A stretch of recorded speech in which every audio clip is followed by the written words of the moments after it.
Je remercie toute l'association Argos de m'avoir invitée. Alors, Eliane, Patrice, Dominique et toute l'équipe.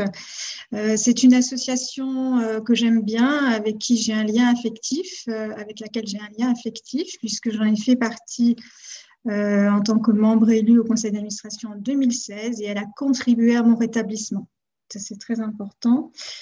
C'est donc avec grand plaisir que j'apporte mon point de vue sur la stigmatisation et la déstigmatisation en tant que père aidant professionnel qu'on appelle médiateur de santé père. Alors, est-ce que je peux partager mon document?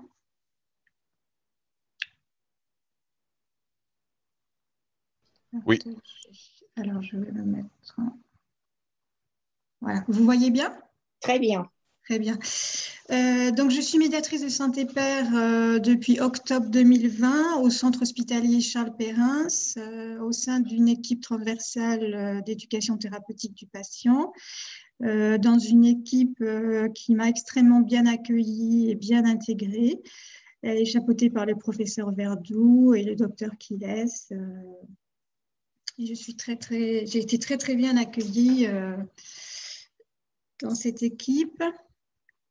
Donc, ça me permet d'apporter aujourd'hui effectivement un triple regard, si ce n'est pas quadruple, puisqu'effectivement, comme l'a dit Eliane, je suis patiente, j'ai des troubles bipolaires et des comorbidités. Hein.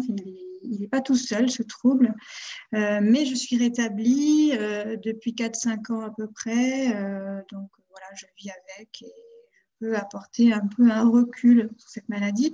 Je suis proche également et je suis donc père aidante, à la fois bénévole et à la fois professionnelle, bénévole au sein de l'association Psyop, qui est entièrement bénévole, et également père aidante en partageant des informations sur les réseaux sociaux, sur un blog qui s'appelle Psyop du même nom.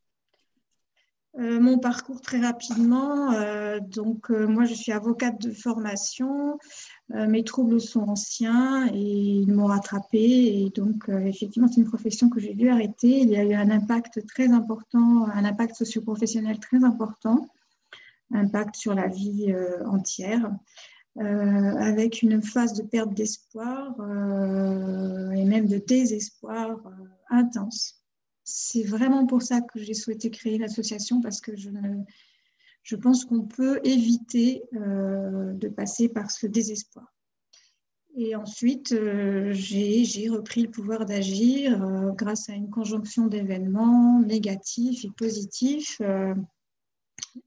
Voilà, j'ai réussi à reprendre ce pouvoir, à agir, à créer des blogs, aller à Argos, créer ma propre association et aujourd'hui avoir un contrat de travail qui me satisfait pleinement et de pouvoir être aujourd'hui un acteur de la déstigmatisation. Donc, quand on voit l'évolution, quand même, c'est vrai que c'est un schéma que j'aime bien. On est d'abord usager, on est d'abord un malade, bénéficiaire de soins, on est un peu passif, voilà, on est un peu isolé, passif, etc. Après, spontanément, on peut avoir envie d'aider les autres de façon très naturelle, donc de façon bénévole, etc. Donc, c'est ce que j'ai fait. Hein.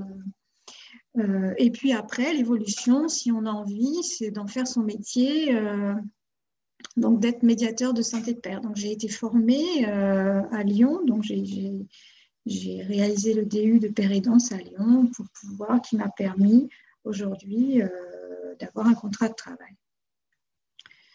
Donc, le père aidant professionnel, il y a une définition qui est très intéressante, qui vient du Québec.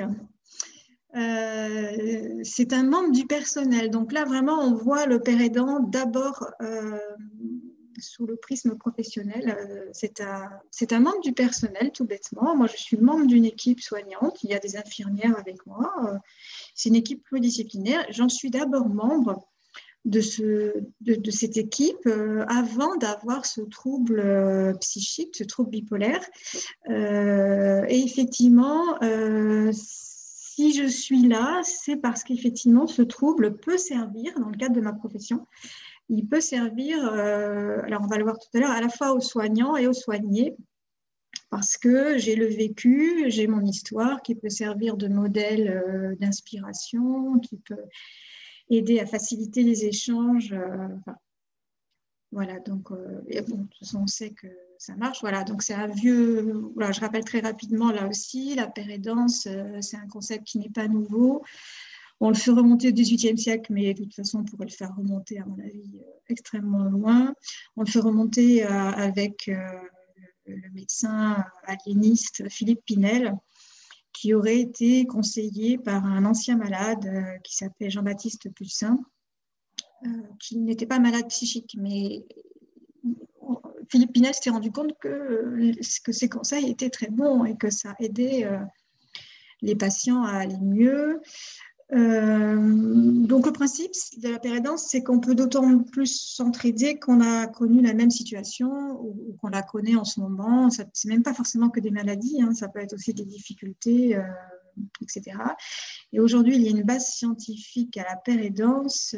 C'est une étude parue dans le Lancet, une étude du Royaume-Uni, qui a testé l'efficacité des programmes d'autogestion. Donc en France, ça s'appelle éducation thérapeutique.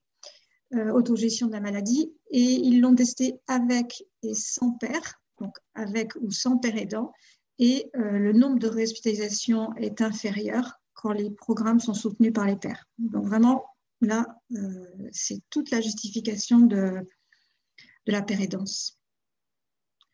Donc les missions du père aidant, donc là rapidement aussi, ça dépend de l'endroit où il est. Moi je suis dans le sanitaire, donc voilà, il y a des missions un petit peu spécifiques. Donc c'est intéressant pour les patients et les soignants, ça restaure l'espoir pour les patients. On est la preuve vivante qu'on peut vivre avec. Voilà. C'est vrai que moi quand je vois les regards des gens à l'hôpital, des patients, je trouve que les regards s'éclairent quand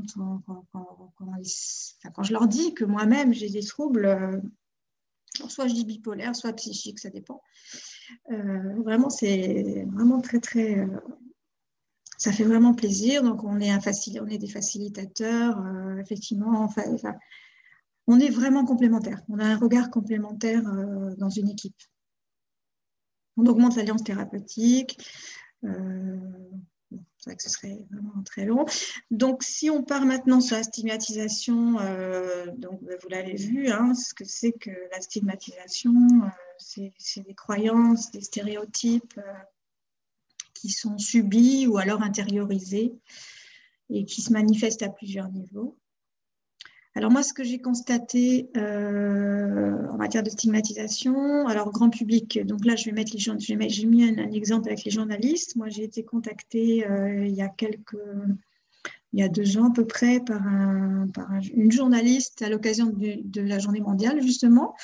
Et elle souhaitait absolument me faire dire, elle voulait des détails sur mes crises maniaques.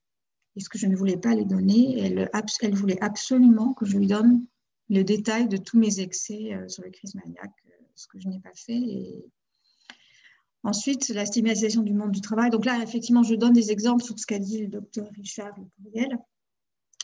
J'ai un adhérent qui a été licencié quand son entreprise a su qu'il avait des troubles bipolaires, puisqu'on lui a fait savoir qu'on ne voulait pas de malades mentaux dans l'entreprise. La stigmatisation des professionnels de santé, il y aurait beaucoup à dire. À la fois, soit ils veulent vraiment bien faire et ils les infantilisent, et donc nous on le ressent, soit effectivement ils disent que le patient est irrécupérable et c'est délétère.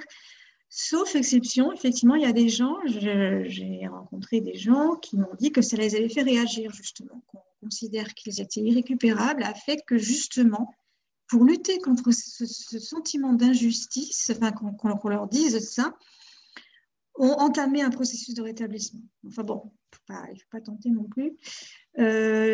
Stigmatisation des institutions, là aussi c'est un exemple, c'est du vécu. Une adhérente, dans le cadre d'un divorce, l'avocat de son conjoint a dit au juge lors d'une audience qu'il ne fallait pas lui donner la garde des enfants, même alternée, parce qu'elle pourrait aller tuer les enfants la nuit.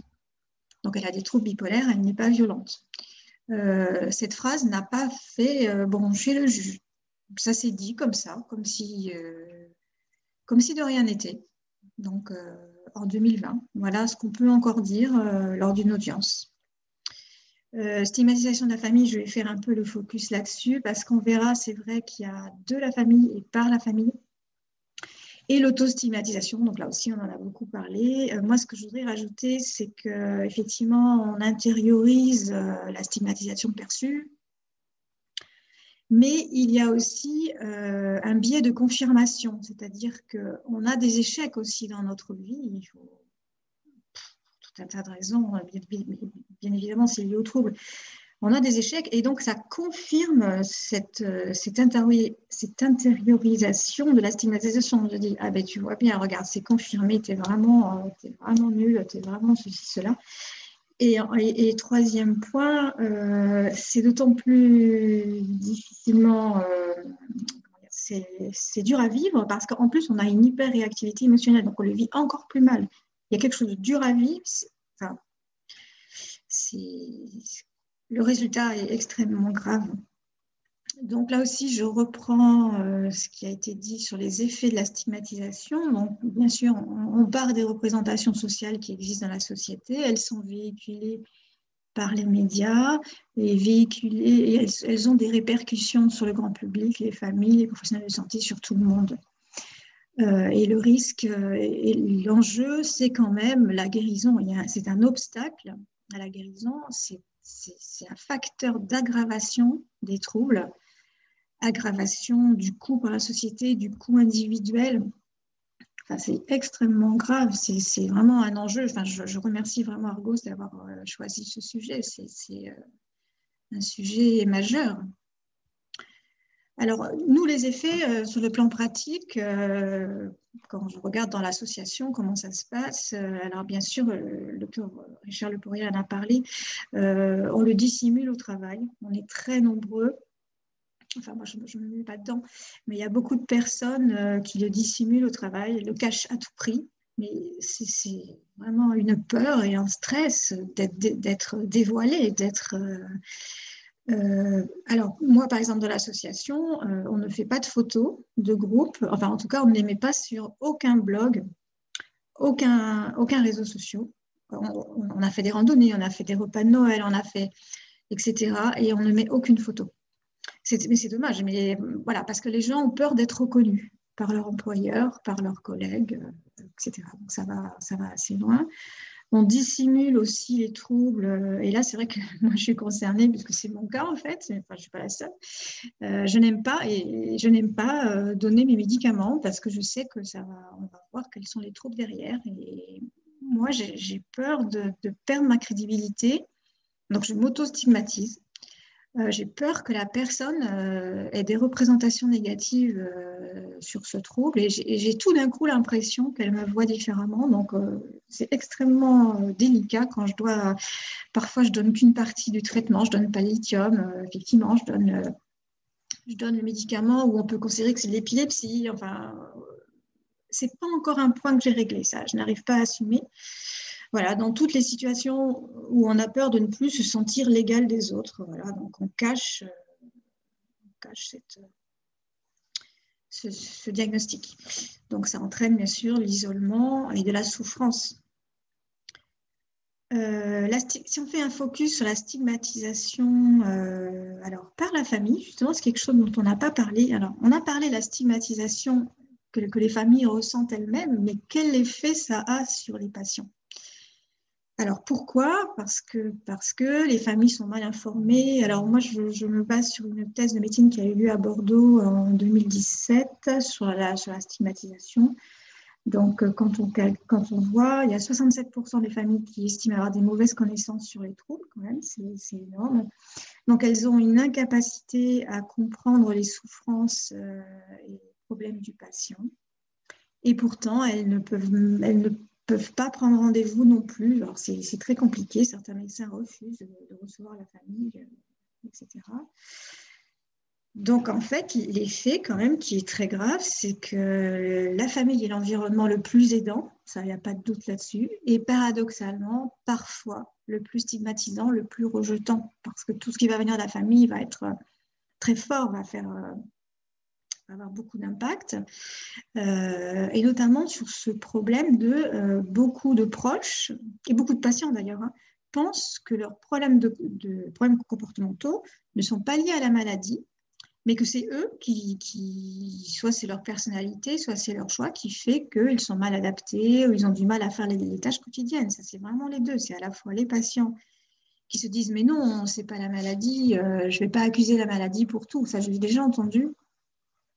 Et les familles aussi, certaines familles aussi pensent qu'il y a beaucoup de choses où le patient pourrait faire mieux en fait, que c'est pas lié à ses troubles.